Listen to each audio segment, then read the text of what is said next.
Okay, right, do you want to give it an intro? Oh, sure. Hey everyone, it's Ian, the producer. Hope your day is going well. And I'm getting out again with Gravitas here. And yeah, we're going to be tackling a few of the questions on the Audiobus forum that I raised when I was trying to learn Drambo. So I'm going to be learning a lot from Gravitas, but I've also got my iPad here right now, so I can be able to try and mimic some of the lessons that I'm doing. So let's get to it. Wish.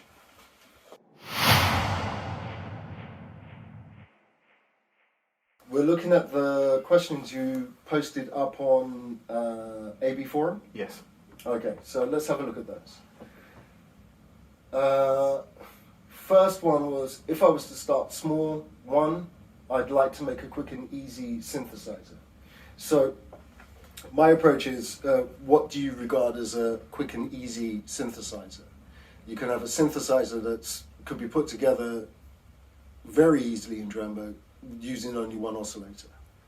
And for instance, you could use the wavetable oscillator, put an effect on it, and be able to morph between the sounds, between the effect and the clean effect, and that's already already a synthesizer. And then you put on an ADSR, and then you have a envelope filter. And that's it. That's a very simple, basic, and effective synthesizer. Or you could just start stacking them up, and you could get very complex. Let's say, for instance, one of my current projects, I'm working on a 8 wavetable oscillator synthesizer, and it's got a whole load of stuff going on inside it. But that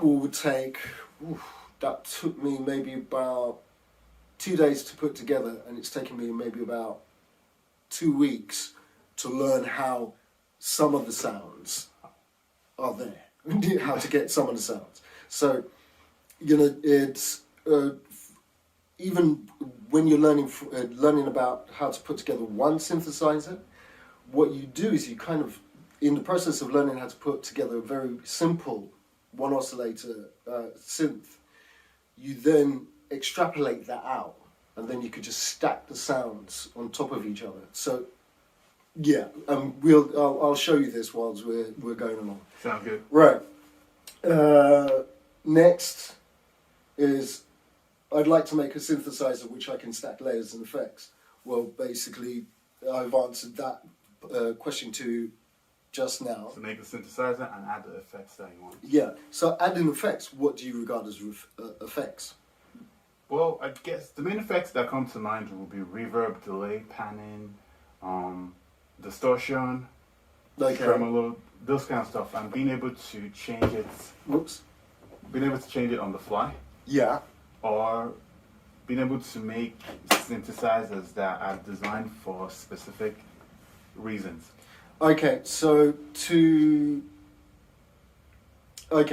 because it all depends upon what you regard as effects, or how do you get those effects. Mm-hmm. Now, let's select, for instance, tremolo. Mm-hmm. You could either have a tremolo module, or, I don't think it has a tremolo module because you actually have to do it yourself in Drambo. So what you do is, you have to figure out how to make a tremolo.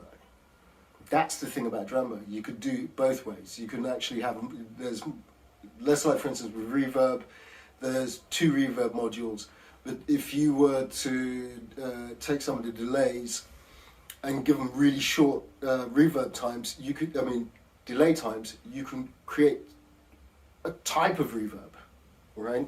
So that's the thing about Drambo.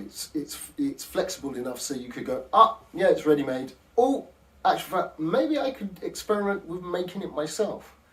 So going back to a synth, and the effects on the synth, let's say, for instance, you've got 2 oscillators. You could have one oscillating the other one. That's an effect in itself. Do you get what I'm saying? I have one oscillating. Okay, yes. Right. So let's say we have a normal sine wave oscillator. Yes. And then that goes into an FM operator, mm-hmm. which is basically an oscillator as far as I'm concerned. Mm-hmm. And you run that through, run the sine wave oscillator into the FM operator, Yeah. and start to use the index on the FM operator, you're already affecting the sound. Because the FM operation is dependent on the sine wave. Not necessarily. Think about what I said. One sound is going into another and being affected by it. Okay, kind of like an effect, like you're passing your audio through reverb. From the time, look, this is how I look at effects. If I take and using a sine wave actually, if I take a sine wave, run it through my compressor, the sine wave going through the compressor will change the sound. Yes. So that is an effect in itself. Yes. Right. So it all depends upon the effect you would like to achieve. Right. Running a sine wave into an FM operator, you're affecting the sine wave using the FM operator. So that's what phase modulation or something like that. And then when you run that out, you can run that into a graphic shaper. And a graphic shaper is like a wave shaper. You're changing the sound. So therefore you're affecting it. Run that out from, I'm literally building this in my head, so whilst we're talking. You run it into a graphic shaper, that changes the sound. That's an effect in itself. Then you're going into classic chorus or flange, or chorus flange phasing, reverb delays. All of those affect the sound. Yes. Right. So you can have a combination of having the oscillators oscillate themselves, changing the oscillator shape. Yes. And that's an effect in itself. Yes. And then it start getting into and I see them as the last in the line in terms of like chorus or reverb and stuff, because those are predictable. Yeah. With the oscillators, it's not necessarily predictable that how it's going to sound. Right. So you learn the tone and effect of the synth going into something else, and then that going into a wave shaper, and then that going into everything is an effect. Because it changes the characteristics of the sound from the beginning, and each step just changes it to something new, all the way until the end. Yeah, and what you do is you remember how those effects are obtained while you're putting it together. So then that way, when you're playing the instrument that you in effect are building or putting together, you know what those tonal characteristics are. So that's the reason why it's important to know what are effects. Right. Okay, next question. The next question is, I'd like to make a small collection of synthesizers in the style of Reason Compact Groove Box where I can lay down ideas quickly.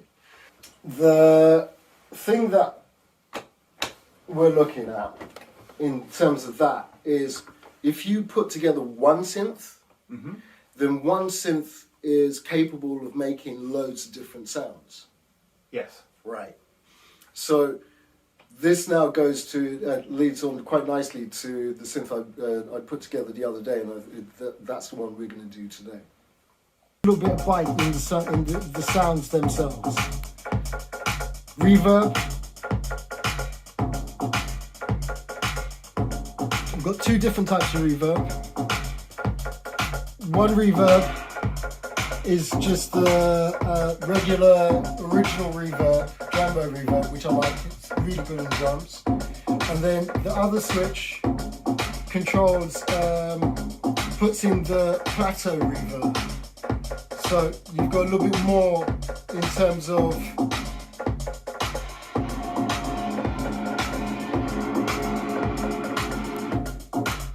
so, for instance, you've got short, close reverb, big washing reverb sounds. So I want to take the kick drum and snare out. I looked at the Moog Voyager the other day. I was like, what's that all about?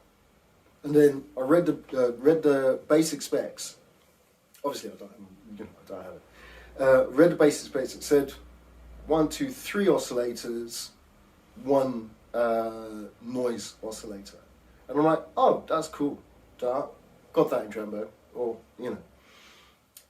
And then I went, oh, how do I make kick drums and snares with them, with a synth? Because that's how those guys used to do it, right?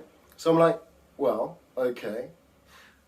Let me put together a synth using the aforementioned 3 oscillators, 1 noise oscillator maker, whatever it is, and then see if I could make kick drums, snares, and hi-hats from it. So that's what I did. Now, going back to that question, make a small collection of synthesizers in the style of Reason Compact, and neatly combining the first 2 questions. From the time you've put together 1 synth, then you don't need to make loads of other synths. Get to know the 1 synth that you made and the capability of that, and then all you simply do is copy.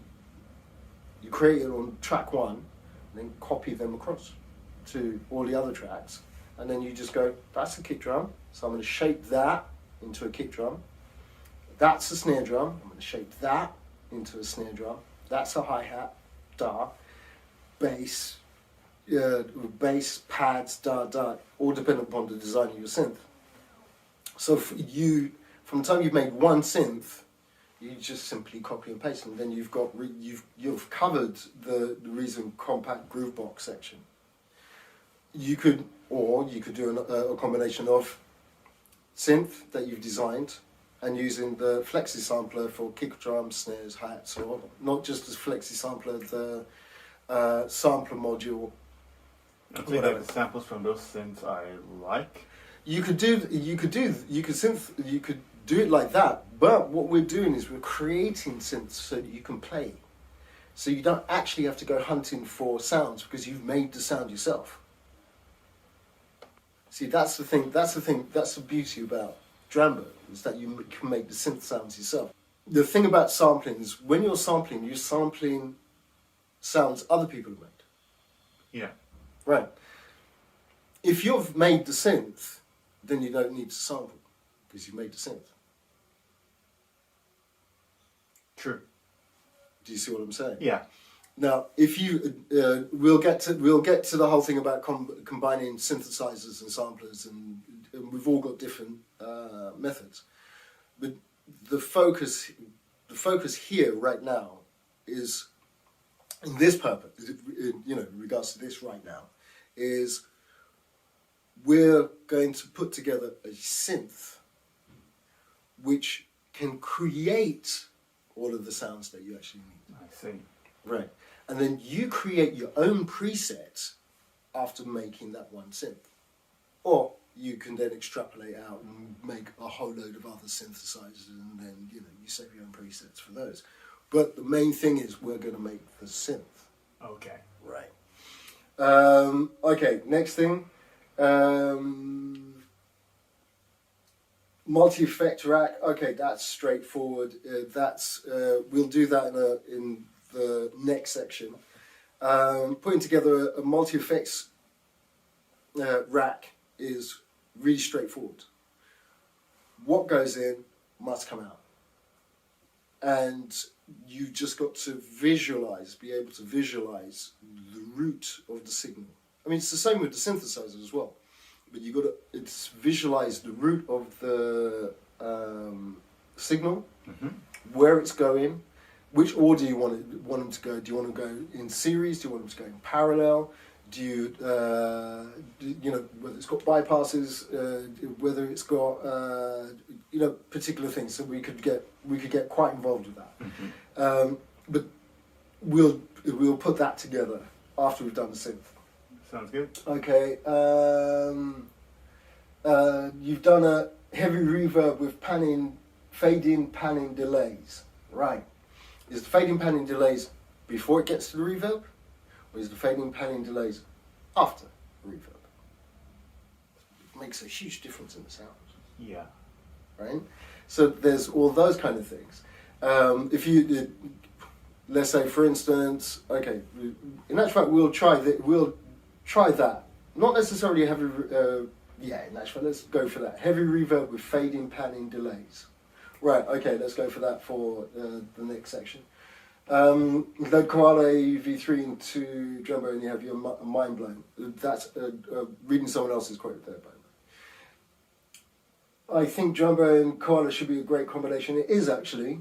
It is a great combination.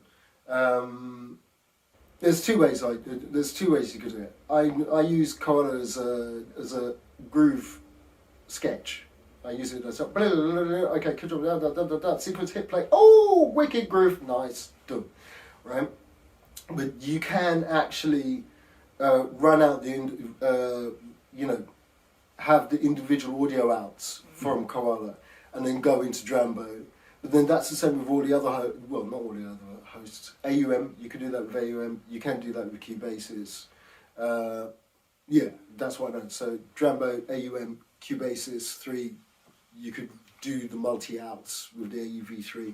And it's the same thing. What you do is multi-outs come out, put effects on them, make the drum groove or whatever you got sounding really good. Hit record, life is good. So the thing though is what I like to use Koala for is if I've got, and I could do it in Drambo as well, but if I'm going to use a third party app, you could use Loopy Pro for this as well as Koala. Or even, what's the other one? Segments. I just stick it on the end, on the master track, and if there's a loop that I like, I'll use that to create the loop, to record the loop, and then I'll save it, and then it's like, I've got a nice solid texture going on. I've got quite a few of those for later on actually. Main thing though is the emphasis here right now isn't on the sampling because they could all sample. The emphasis right now is upon the synth and sound design. Exactly, and the beauty of it is that you can make your own sounds. You can tweak it to your own, the concepts you've got in your head, or obviously we learn from all the others and stuff, but how you would like it to sound. Well, that's my approach. Because if you wanted to have an all-in-one groovebox creating machine, there are much simpler ways to get there. Much simpler ways to get there. I mean, at the end of the day, you can load up Reason Compact and or what's the other one? Oh, Groovebox. Groovebox, which is really cool. Yeah, you just kid drum snare, hi, boom, boom, bass, boom, pad, la. It's all cool. But the thing that got me about Drambo, Git, and I'm going to say it, Giku, Git, really like it. The thing that got me about Drambo is that, I can make my own sounds. And I went, woo! And just dived in.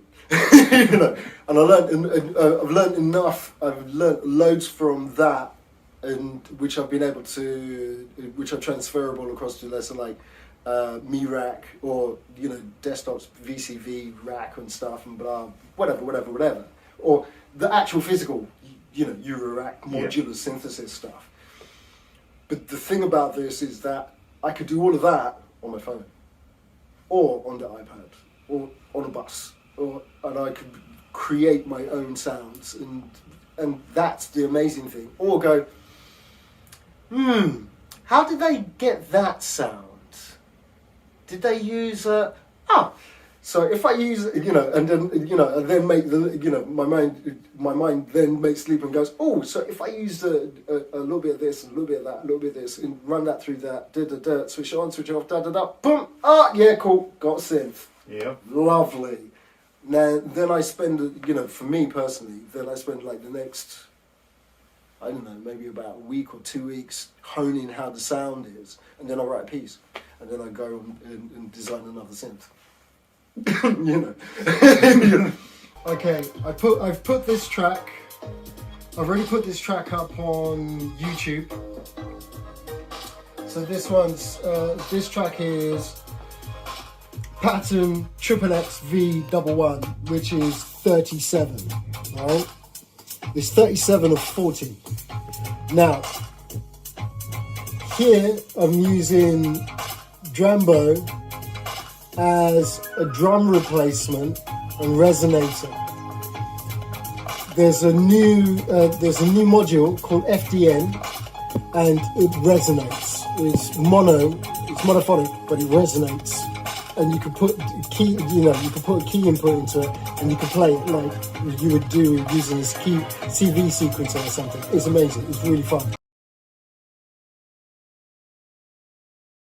So, anyway, going back to it, what I'm going to do today is I'm going to take you step by step through a synth in, is it Moog? Is it Moog or is it Moog? Yeah, Moog. Right. So the Moog Voyager, and I've just basically called it Voyager. It's not plagiarism. It's just, well, in terms of for noise making things, it's going to have 2 sliders, 2 LFOs, 4 wavetable oscillators, 3 wavetable oscillators, and 1 noise thingy